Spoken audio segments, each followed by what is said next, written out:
is here. First to the car sector and an attempt to reverse the fortunes of Peugeot Citroen. Yes, indeed. Hi there, Luke. Hi there, everyone else. The board of the French car maker has given the stamp of approval to a capital increase. It will see the Chinese car maker Dongfeng and the French government each inject 800 million euros into Peugeot Citroen. In return, they'll get a 14% stake in the company. The deal will also see one of France's oldest business dynasties ceding control of their empire. Catherine Clifford has more now on that part of the story. Legacy dating back to 1810, when Peugeot started up as a maker of coffee grinders. Since then, a member of the car giant clan has always filled the post of chairman.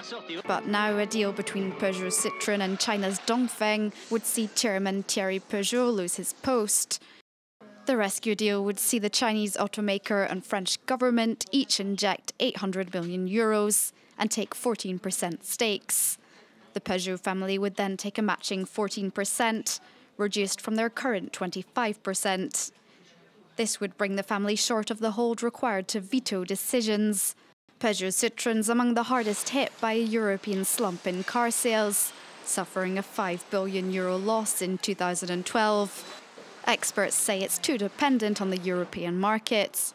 The European market lacks support. Peugeot's found itself in fierce competition with the Germans without being able to fight back. It's not had the means to develop itself in the rest of Europe. The company is looking to diversify, and the Dongfeng deal could provide a foothold in the Asian market. Peugeot's looked at in the European market. It doesn't have enough access to the Asian market where there's a lot of growth.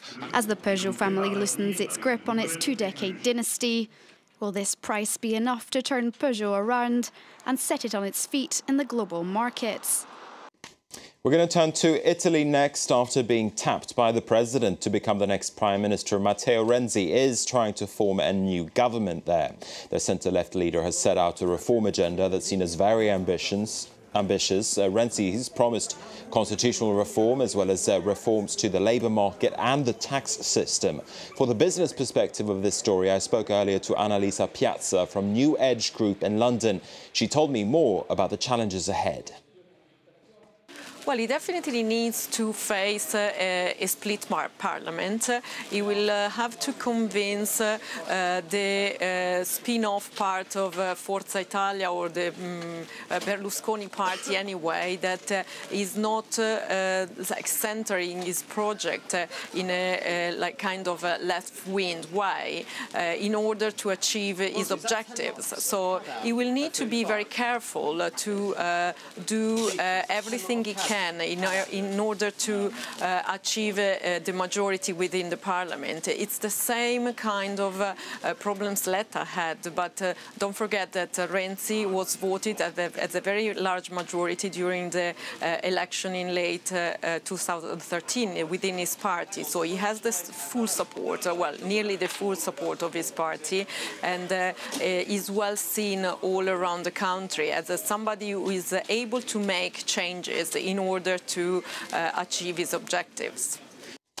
Let's have a quick look at the stock markets next here in Europe. Shares in minor BHP Billiton pushed the FTSE in London higher for a third consecutive session on Tuesday. It was a different picture for the other European indices, though, with some, well, we saw some gains there really across the board. Not by much, though, especially not for the Frankfurt DAX and the FTSE MIB in Milan. In the United States, indices closed Tuesday's session mixed, with the Dow weighed down by disappointing results from Coca-Cola.